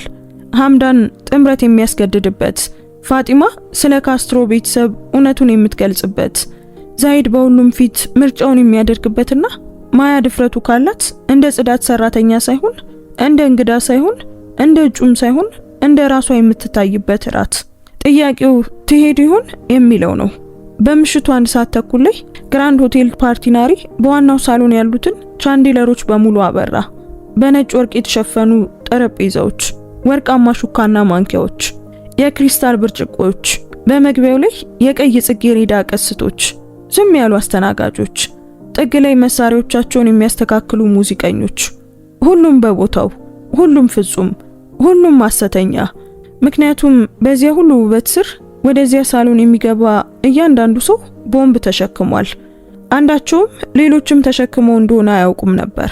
ሐምዳን አልማክቱም መጀመሪያ ገባ። ጥቁር ሙሉ ልብስ ለብሷል። ሳይጠይቅ የሚያዝ ሰው አኳኋን ነበረው። ከጎኑ የጥምረቶቹን ውሎች የያዘ ፋይል የያዘ የህግ ረዳት ነበር። በሐምዳን አይምሮ ያ ምሽት በእጅ መጨባበጥና በፊርማ ይጠናቀቃል። ልክ እንደዛ ቀላል ነበር። ቢያንካ ወዲያውኑ ከአባቷ ጋር ደረሰች። ያው የተለመደው ቀይ ልብስ፣ አስቀድሞ እንዳሸነፈ ሰው የሚታይ ፈገግታ። ሐምዳንን በፍጹም አክብሮት ሰላም አለች።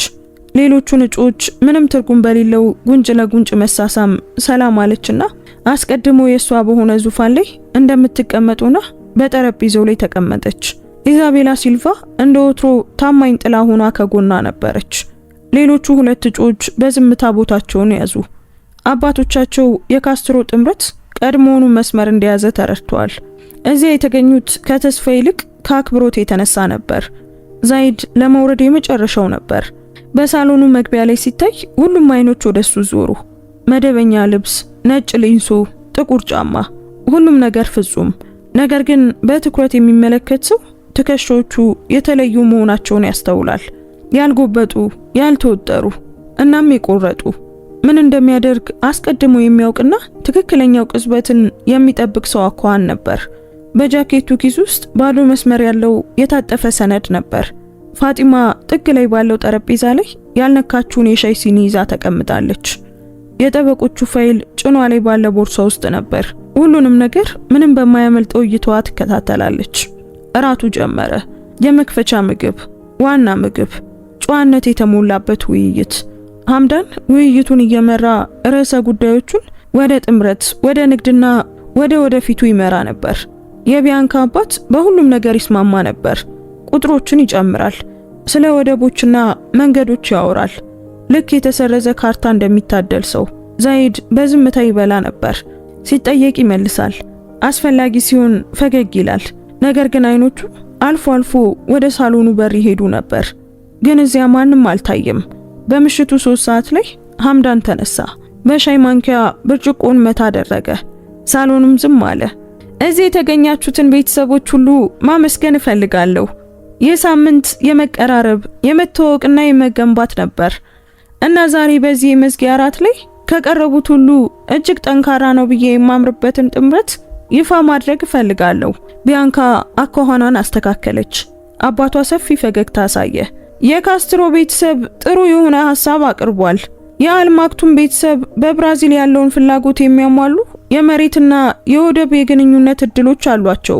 እናም በዚህ ምክንያት ድምጽ ከጎን በኩል መጣ። ረጋ ያለና ጽኑ ያለ መቸኮል። ፋጢማ ቆማ ነበር። መላው ሳሎን ዞረ። ሐምዳን ባለቤቱን በድንጋጤና በማስጠንቀቂያ እይታ ተመለከታት። ፋጢማ ግን አልተበገረችም። ፋይሉን በእጇ ይዛ ወደ ሳሎኑ መሃል ተጓዘች።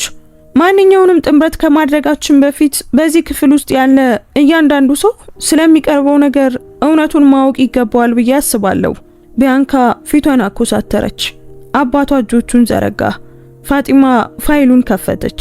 ሰነዶቹን አወጣችና እያንዳንዱን መስመር በቃሏ እንደያዘው ሰው በግልጽ ተናገረች። የካስትሮ ቤተሰብ በመርሃ ግብሩ ላይ 7 የገጠር ይዞታዎችን ዘርዝሯል።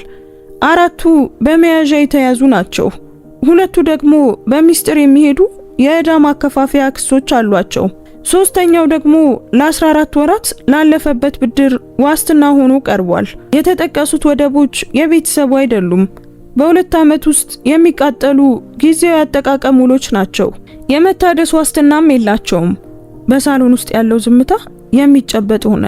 ቢያንካ አባቷን ተመለከተች። የነበረው በራስ መተማመን ሲጠፋየች ይህ ከንቱ ነው አለ እየተነሳ። ይህች ሴት ምንም አይነት ስልጣን የላትም። ሰነዶች አሉኝ። ፋጢማ አቋረጠችው። ማረጋገጫዎች፣ ምዝገባዎች፣ የባንክ መግለጫዎች፣ ሁሉም ማህተምና ፊርማ ያለባቸው ናቸው። መከራከር ከፈለጉ አሁኑኑ ጠበቃዎትን መጥራት ይችላሉ። ሰውየው አፉን ከፈተና ዘጋ። ከዚያም እንደገና ከፈተ፣ ግን ምንም ቃል አልወጣውም። ቢያንካ ተነሳች። ይህ ሴራ ነው። ይህን እያደረጋችሁ ያላችሁት ቤተሰቤን ለመጠበቅ ነው። ፋጢማ ጨረሰችው። አይኖቿን ተመለከተች። ይህ ደግሞ አንዲት እናት የምታደርገው ነው። ሐምዳን ሰነዶቹን ተቀብሎ የመጀመሪያውን ገጽ አነበበ። ከዚያም ሁለተኛውን፣ ከዚያም ሶስተኛውን። በእያንዳንዱ ገጽ ላይ መንጋጋው እየጠበቀ ሄደ። ሲጨርስ ወረቀቶቹን ጠረጴዛ ላይ አኖረና የቢያንካን አባት ትርጉም በማይፈልግ እይታ ተመለከተው። ቤተሰቤን ለማታለል ሞክረሃል። ጥያቄ አልነበረም። ሰውየው ወደ ኋላ ፈገፈገ። ቢያንካ የአባቷን እጅ ያዘች። ኢዛቤላ አስቀድማ 2 እርምጃ ርቃ ነበር። ሐምዳን ቆይ እባክህ ላስረዳ እችላለሁ። አይ ምንም ልታስረዳኝ አትችልም። ጀርባውን ሰጥቶት ሳሎኑን ተመለከተና ከካስትሮ ቤተሰብ ጋር ያለው ጥምረት አብቅቷል። ቢያንካ መሬቱ እንደተሰነጠቀባት ተሰማት። ድጋፍ ፍለጋ ዙሪያዋን ተመለከተች። ሌሎቹ እጩዎች አይኖቻቸውን አዞሩ። አባቶቻቸውም እንዲሁ። በ10 ሰኮንድ ውስጥ ከዋና ተመራጭነት ወደ ውርደት ተቀይራለች። ሐምዳን በጥልቀት ተነፈሰ። ልብሱን አስተካክሎ ወደ ልጁ ዞረ። ዛይድ ውሎቹ ባንተ ዘንድ ናቸው? መላው ሳሎን ዛይድን ተመለከተ። እጁን ወደ ኪሱ ሰዶ የታጠፈውን ሰነድ አወጣ። ጠረጴዛው ላይ አኖረው። በአባቱ ፊት ባዶ መስመር ለማንም እንዲታይ ያደረገ። እነዚህ ሁሉ አልተፈረሙም። ሐምዳን ሰነዱን አየ፣ ልጁን አየ። መንጋጋውን እንደገና ጠበቀ። እንግዲያውስ አሁን ፈርምባቸው። ሌሎች እጩዎች አሉን እና አንዷን ምረጥ። ዝምታው እንደ ከባድ ብረት ወረደ። ዛይድ አባቱን አየ፣ ሰነዱን አየ፣ የቀሩትን እጩዎች አየ። 2 እሱ በደንብ የማያውቃቸው ሴቶች መስማት የማይፈልጉትን ስም እየጠበቁ በዝምታ ተቀምጠዋል። ወደ ባዶ ሳሎን በር ተመለከተ። ሐምዳን ወደ ልጁ 1 እርምጃ ተጠጋ። ድምፁ ዝቅ አለ፣ ግን ቢሆንም ሁሉም ሰሙት። ዛይድ እየጠበቅኩ ነው። ዛይድ እስክርቢቶን አነሳ። ያንኑ የትላንትናውን ወረቀቱ ላይ ደርሶ የቆመውን። ጣቶቹ እስክርቢቶ ላይ ጠበቁ። መላው ሳሎን ትንፋሹን ዋጠ። ቢያንካ አሁንም ጠረጴዛው አጠገብ በፈረሰ ፊት ቆማ ነበር። ልክ አደጋን በዝግታ እንቅስቃሴ እንደሚያይሰው ትመለከት ነበር። ኢዛቤላ ቦርሷን እንደ ጋሻ አጥብቃ ይዛለች። አስተናጋጆቹ ማገልገላቸውን አቁመዋል። ሙዚቀኞች መጫወታቸውን አቁመዋል። ዛይድ ወረቀቱን አየ። የተሰመረውን መስመር፣ ስሙ ሊቀመጥበት ያለውን ባዶ ቦታ አየና አባቱን ለመጨረሻ ጊዜ ተመለከተ። አባዬ በዚህ ዓለም ካለ ከማንኛውም ሰው በላይ አከብርሃለሁ። እናም የገነባኸውን አውቃለሁ። ይህ ቤተሰብ ምን ማለት እንደሆነም አውቃለሁ። የስማችንን ክብደት አውቃለሁ። ሐምዳን አልተንቀሳቀሰም። ነገር ግን እኔ ራሴ ያልመረጥኩትን ሰው ለማግባት ስሜን ወረቀት ላይ አላሰፍርም። ወጉን ስላላከበርኩ ሳይሆን አንተ ያስተማርከኝ ወግ ሌላ ስለሆነ ነው። እውነተኛ ሰው ቃሉን እንደሚያከብር አስተምረኸኛል። እናም ቃሌ አባዬ፣ ቃሌ አስቀድሞ ተሰጥቷል። ሐምዳን መንጋጋውን አጠበቀ። አይኖቹ ብልጭ አሉ። ከቁጣ ሳይሆን ማሳየት ካልፈለገው አንድ ሌላ ነገር ነበር። እና ያንን ቃል ለማን የሰጠኸው ዛይድ? ዛይድ ሊመልስ አፉን ሲከፍት የሳሎኑ በር ተከፈተ። ማያ ገባች። በዩኒፎርም አልነበረችም። በተዋሰችው ጥቁር ልብስም አልነበረችም። ያላትን ምርጥ ልብስ ለብሳ ነበር።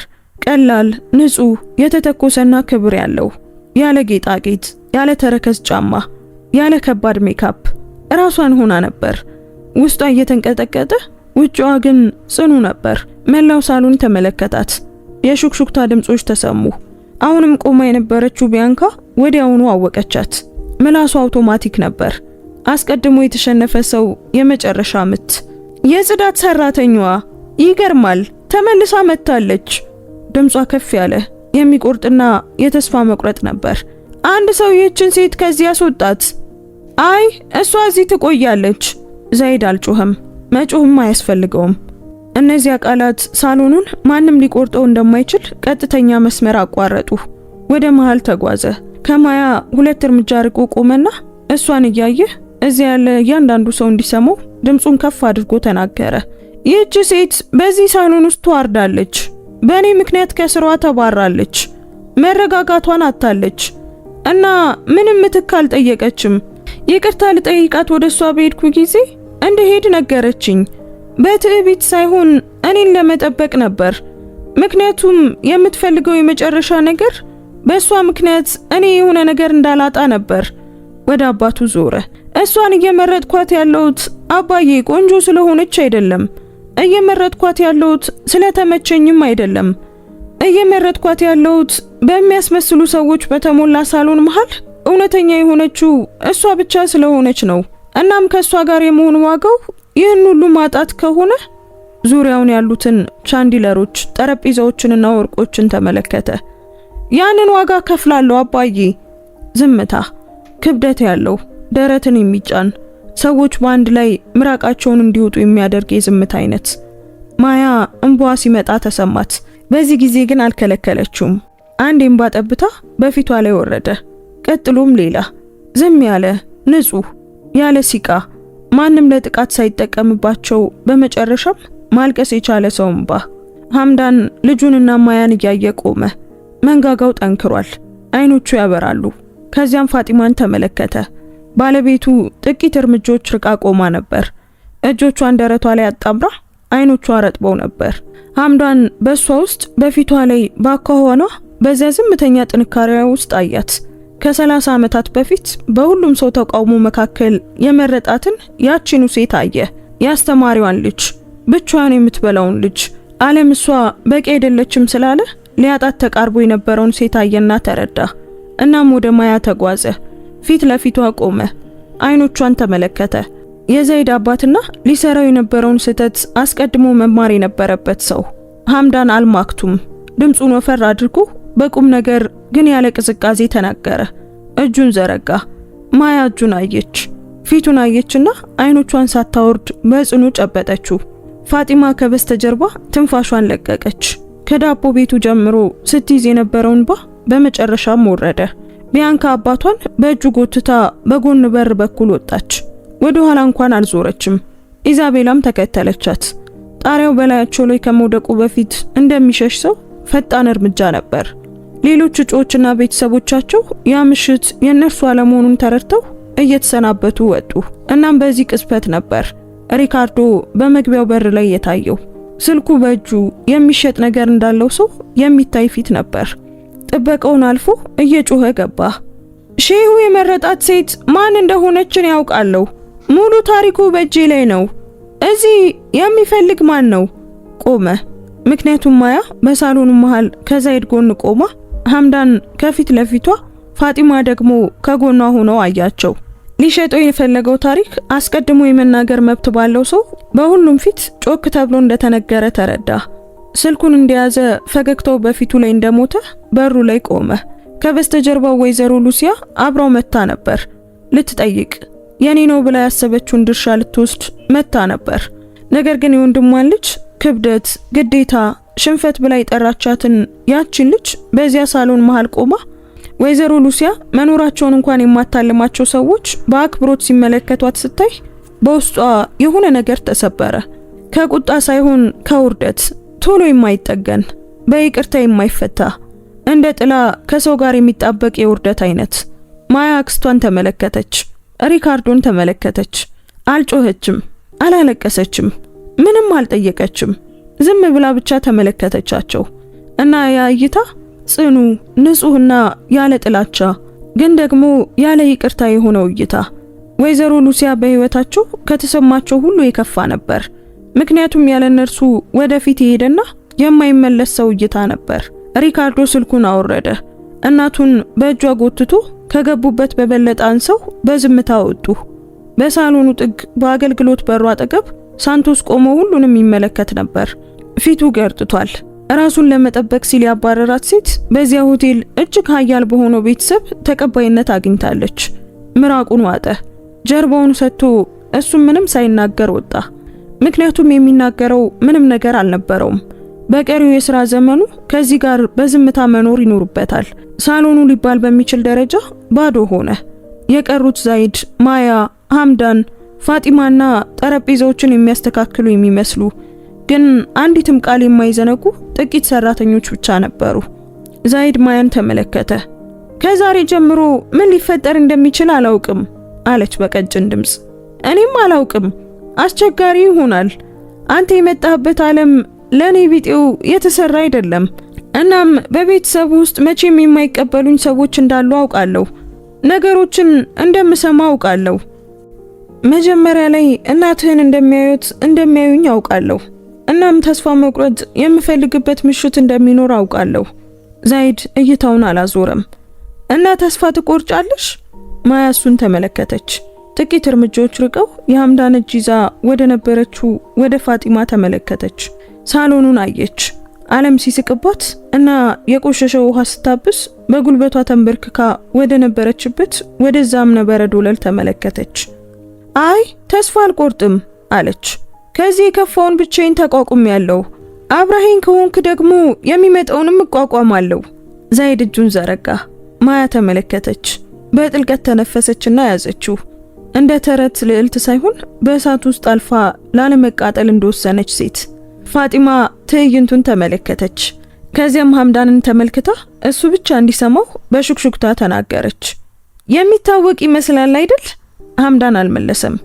ነገር ግን የባለቤቱን እጅ በቀስታ ጨመቅ አደረገው። ለ30 ዓመታት ቃላት ሳይፈልግ ይቅርታ እንደሚጠይቅ ሰው ነበር። በውጭ ሌሊቱ ጨለማ ነበር እና ነፋሱ በሆቴል መስኮቶች ላይ ይጋጭ ነበር። በሳሎን ውስጥ ቻሌንደሮች አሁንም ያበራሉ። ነገር ግን አብዛኞቹ ጠረጴዛዎች ባዶ ሆነዋል። በቅስቶቹ ላይ ያሉት ቀይ አበቦች ቅጠሎቻቸውን ማፍሰስ ጀምረው ነበር። ማያ በዛይድ እጅ ውስጥ ያለውን እጇን ተመለከተችና ስለ እናቷ በየምሽቱ ስለምትነግራት ድምጿ አሰበች። ሰዎች ስላንቺ ከሚናገሩት ከማንኛውም ነገር በላይ ዋጋ አለሽ። አሁን ያ እውነት መሆኑን አወቀች። አንድ ባለጸጋ ሰው ስለመረጣት አይደለም፣ ወይም ሳሎኑ ዝም ስላለም አይደለም፣ ወይም ተቀናቃኟ ስለወደቀች ወይም አክስቷ ስላፈረችም አይደለም። ነገር ግን እሷ ራሷ ከሁሉም ነገር በኋላ ከያንዳንዱ ባልዲ፣ ከያንዳንዱ ሳቅ፣ ከያንዳንዱ ብቸኛ ምሽት፣ ከያንዳንዱ ጥፋቱ ያንቺ ነው በኋላ አሁንም ቆማ ስለነበረች ነው። እናም እሷን ለመጣል ከሞከሩት ነገሮች ሁሉ በኋላ ቆሞ መገኘት ቀድሞውኑ አንድ ሰው ሊያገኘው የሚችለው ትልቁ ድል ነበር። አንድ ጊዜ ስቆባት የነበረው ሳሎን አሁን ግን ዝም ብሏል። ነገር ግን በዚህ ጊዜ ዝምታው የውርደት ሳይሆን የአክብሮት ነበር። እናም በውጭ አንዲት ቀይ የጽጌረዳ ቅጠል ከበሩ ቅስት ላይ ተላቃ በቀስታ በእብነበረድ ወለሉ ላይ ወደቀች። ማንም አልረገጣትም። ውድ ቤተሰቦቻችን የዛሬው ታሪካችን በዚሁ ተጠናቋል። ታሪኩን እንዴት አገኛችሁት? ወደዳችሁት? ምንስ ተማራችሁበት? ኮሜንት ላይ ሐሳብ አስተያየታችሁን አስቀምጡልን። እዚህ ድረስ ካያችሁትና ከጨረሳችሁትም ጨርሼዋለሁ እያላችሁ ጻፉልን። አንዲት የደግነት ተግባር የሰውን ሕይወት ትለውጣለች ብላችሁ የምታምኑ ከሆነ ላይክ እና ሼር በማድረግ ለሌሎች ብዙ ሰዎች እንዲደርስና እንዲማሩበት አድርጉ። እንደዚህ አይነት ድንቅ የሆኑ ታሪኮችን መስማት የምትወዱ ከሆነ ደግሞ አሁኑኑ ሰብስክራይብ በማድረግ ቤተሰባችንን ተቀላቀሉ። በየቀኑ የምንለቃቸው አዳዲስ ታሪኮች እንዳያመልጧችሁም የደውል ምልክቱን ተጫኑ። እናመሰግናለን። እንወዳችኋለን። ቸር ቆዩን።